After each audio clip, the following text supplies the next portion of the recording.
The first double game week looms ahead, but what should we be doing to maximise our returns from it? Hello and welcome, my name is Ethan, this is Trippy Corner, and in this video I'll be talking through my two new transfers in, why I won't be attacking the double game week too hard, and how that lines me up ahead of game week 24. But first, let's take a look at how the previous week went. So game week 23 was a second consecutive rank increase to 379k. I'm now in the top 4% for the first time. And it was 69 points all out, which I'm happy with. We finally had some redemption with double Arsenal at the back. Clean sheets and bonus points for Raya and Gabriel. An assist from Trent. His attacking potential is returning nicely. Of course, that late Ipswich goal did wipe out the clean sheet. It's a shame. But it also re-highlights the value of attacking threat in our defenders. So yeah, Robinson blanked, it is what it is. I'm very happy with him still. Gordon with 5, I expected a little bit more, but I'm definitely not disappointed. First returns with Mbermo this week, 7 points, a penalty goal. He is such an exciting asset to own. Watching him play fills you with both excitement and confidence. He's one of them players you feel could get something out of any game, and I expect to see a fair few managers bringing him in over the coming weeks, especially with how nice Brentford's upcoming fixtures look for their attackers. Salah captain, 16 points, good turnout. Rodgers and Palmer blanked, but with the points elsewhere it didn't do too much damage. With Palmer being so highly owned and captained by some players, it actually means that some weeks when he returns it does damage to my ranks, so conflicted emotions when he returns for sure. Into attack, Isak with 13. He's an excellent player, just keeps ticking away with that explosive edge. Wood blank, it's going to happen. I have been tempted to move across to GAKPO for him. I don't think I'll do it though. And then for the benching decisions, they went well this week, only 2 points across the whole. So that's game week 23. It's a good result all round, really nice to have consecutive green arrows. It's been a bit up and down recently, so a decent week all round, always nice for a green arrow, no matter how large. But there are some spots in my team that can be improved. So let's take a look at my confirmed transfers. Coming into the week, I had 3 free transfers and nothing in the bank. 2 transfers are now confirmed and they are as you see on the screen. Gordon to Kluivert and João Pedro to WISSA. The intention with these moves is to take advantage of some good fixture runs, upgrade João Pedro in particular because that's been on my mind for a while, and also bring in some early cover ahead of the blank in game week 29. So, to look at each move individually, let's focus on Gordon to Kluivert first. Gordon has been fantastic to own. I've had him for 4 game weeks, which is a bit shorter than I usually keep players for, but he's got me 23 points in that time. I didn't hit the perfect entry point, but I definitely didn't leave it too late. 23 is a really nice run, and I always had it in the back of my mind that this was a jump on and off kind of move.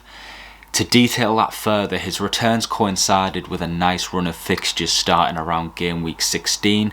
He's returned every week since then except one, and in isolation he definitely isn't a sell. The points are coming in consecutively and there's no immediate danger signs with him or Newcastle. However, the next 4 games are Fulham, Man City, Forest, then Liverpool. Then when you add the potential of a blank in game week 29, it throws into question whether he is still as appealing to own. He can definitely return in them upcoming games and you can just deal with him closer to the blank if you wanted. However, I personally need to free up some funds and I think this route makes the most sense.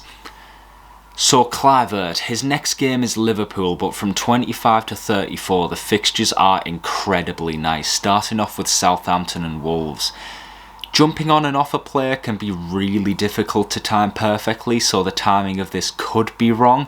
I can definitely wait a week, but it's not like I'm moving off him 3 or 4 weeks early, it's just the one, and I did really want to do the Pedro to WISSA swap this week. This move frees up the money for that. So it's locked in.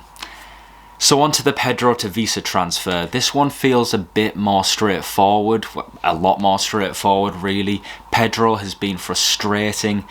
very frustrating. I mean, in terms of his value, he is returning well. He's definitely not someone you need to rush out of your team, but he isn't performing great on the pitch, and neither are Brighton. I see the opportunity in WISSA here is very good. He's someone I've wanted to bring in for a while. He's a gifted attacking player, very focal to Brentford's attack. I think having both him and Mbeumo will be a good way for me to capitalise on their fixtures. The two of them are just so focal. I think they both... These figures could be updated since last time I checked, but as of a few game weeks ago, they both had pretty much an even dominance of Brentford's goal share, which is really awesome to have both of them in that case. And one thing I would like to say is that I brushed off Damsgaard pretty quick last week. I basically said I'm not interested in him as an asset. Upon reflection, he is a decent pick. His minutes are good and it looks like he'll tick away quite nicely. I just prefer the two talisman, and with Damsgaard's price I think there are better options. But yeah, and as a player he's fantastic, take nothing away from that whatsoever. So yes, a final note on these two transfers is in both moves I'm bringing in a player that has lower estimated ownership. This is obviously great for maximising upside on overall rank gains, and with my team starting to look a little bit template, I wanted to bring in some differentials to help with that. One thing you'll notice with both these moves is I'm not attacking the double game week too hard for Everton and Liverpool.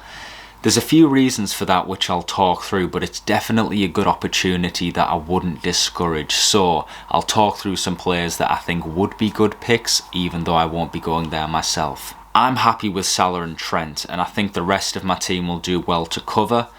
When I say I'm planning long term, I essentially mean that I would rather pick the plan that has good long term potential and less long term risk than the one that has a bigger short term upside but could be more risky long term. In 4 weeks time, is GAKPO better than Wood? In 2 weeks time, is Raya a better pick than Pickford? And does Fabianski have his place back? These are questions we don't know the answer to. Then to get more specific, not making that third transfer would mean for game week 25 I have 2 free transfers, and ahead of that deadline there are EFL games, FA Cup games and UEFA Cup games, so a lot of potential for injuries, a lot of potential for team changes, form swings, etc. Having the 2 transfers just gives me a bit more flexibility if I need to deal with something. That being said, if you do have the transfers, if you are feeling it, it's a good move to go and attack it and have some fun. So yeah, these are the players that I would recommend if I were to do that. Let's look at the double as a whole. When we look, it's pretty good for Liverpool, but it is 2 away games, one against a team who've scored 10 in their last 2, then the other is a derby game away at Everton. Anything can happen in those games. Then for Everton they have Leicester, which is really nice, but then Liverpool, so it balances out and actually throws into question how good of a double it is for them. Onto the players then. Assuming everyone has Salah and Trent, if you don't, I'd say Salah is essential by now. I don't like saying players are essential, but he's the highest scoring player in the game. He's showing no signs of slowing down, and he plays for Europe's greatest side. And at this point, I'm debating if me even talking on him right now is worth your time. So I'm going to stop. If you don't have Salah, get Salah. So yeah, and Trent is an incredibly good option. I've seen people say he's essential. He's definitely not essential, but he is the second best pick to have for this double game week, in my opinion, for sure. Even if you do just want him for the double in the next 5 to 6 game weeks, he'd be very good. And after that, for me, GAKPO is the next best pick. The 2 fixtures for Liverpool are more favourable for attack than defence, and the upside is potentially very big here if he returns. So yeah, personally, my only routes to GAKPO are through Isak or Wood, which I'm not willing to do. I think it's a good move, but it is probably a short-term move. I feel like it's a transfer back out waiting to happen. When the double is gone, is he still returning enough to justify that price? Are his minutes there? I don't know, but the upside is there, so if you fancy it, go for it. I can see at least a return for him in the double, and then when you mix that with the appearance points, it's pretty good. So he's my third best pick. Then Alisson is a great shout, one that I was seriously considering taking up myself. Raya to Alisson was the move I'd penciled in for this week. However, with Fabianski dropping to the bench against Villa, that means I might not have a keeper for game week 29. Having Alisson would put me in the same situation as Raya, so personally for me and my team it feels a bit too sideways. And yeah, at the same time, if you want a keeper and you have a plan for game week 29, I think he's a really good long-term option still. But yeah, the fact that Everton play in game week 29 does make Pickford now seem a really appealing FPL option going forward. Yeah, he's just having a great FPL season, and even when there's not a clean sheet, he's getting save points. He's been a good keeper to get for a while now, so yeah, I think Alisson is the better pick, but if you don't have the funds or you need to cover game week 29 early, Pickford is a great option. Then for me, the best of the rest are Konate, Van Dijk, then Mykolenko. With these three, the attacking threat isn't huge, but you'll get the appearance points and also the clean sheet potential. I'm not mentioning Ndiaye because I just don't think the potential upside is worth it. He might return, but after the double, you'll probably want to move him on, and free transfers are just way too valuable at this stage for me to be doing that. Same goes for DCL, who's potentially injured, so you definitely don't want to be going there just now. So back to game week 24, this is how my team will line up. Raya and Gabriel with Man City at home. I'm actually feeling alright about that. Arsenal can definitely get a clean sheet here. It would be tricky, and I'm not saying that I expect it. But even so, Raya will make saves, and the ominous, ever-present Gabriel attacking threat remains strong. So yeah, Trent with the double game week is very nice. Then Robinson away to Newcastle. Not an ideal fixture, but he can return against the bigger teams, and I prefer it to Guéhi, who has United away. Into midfield, Salah, double game week captain. I've already used my triple captain. I used it on Boxing Day on a bit of a Christmas punt. It went alright, it didn't go great. I mean, he scored and I think he got a bonus. It was against Leicester, and yeah, not to get too off topic, you can probably tell I'm a little bit salty about it. But yeah, it's definitely a great week to use your triple captain, but I wouldn't feel pressured into using it if you don't feel like it's good to do so. Palmer at home to West Ham, let's hope for some more returns from him now. Rodgers away to Wolves, I might start Kluivert over him, but at the moment I'm going with the better fixture. I see myself playing Kluivert most weeks after this, so it also might be a nice last dance with Rodgers before he becomes a bit more regular on my bench. And Burmo is up and running with that penalty against Palace. Tottenham at home looks really good for attackers right now. Doubling up on that with WISSA looks very exciting. It's also the 2 PM kickoff on Sunday, so I'll be tuning into that like a kid in a sweet shop. Wood at home to Brighton. With the way Brighton are playing, I really like this matchup, and unless there's a huge drop off in form, I'm tempted to just hold Wood until season's end. Isak at home to Fulham is very nice. Then Fabianski, Kluivert, Guéhi and Burgess on the bench.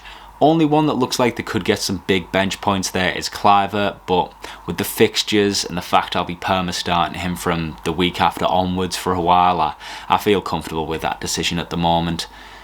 So that's my team for game week 24 with those 2 new transfers. I think it looks good. Past 2 weeks I've rolled transfers and got green arrows. The 2 before that I made transfers and got reds, so hopefully we can reverse that trend there.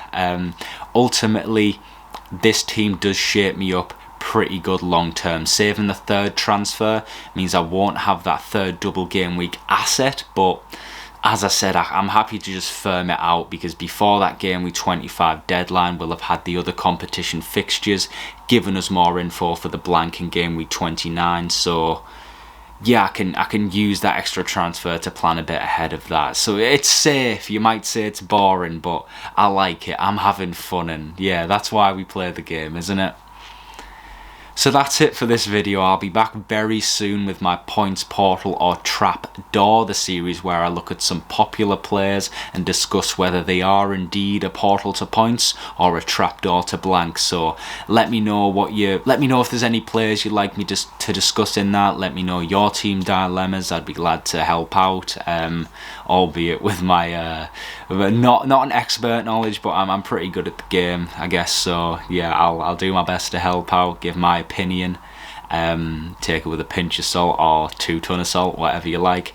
And yeah, thank you very much for listening. Take care to you and enjoy the game week.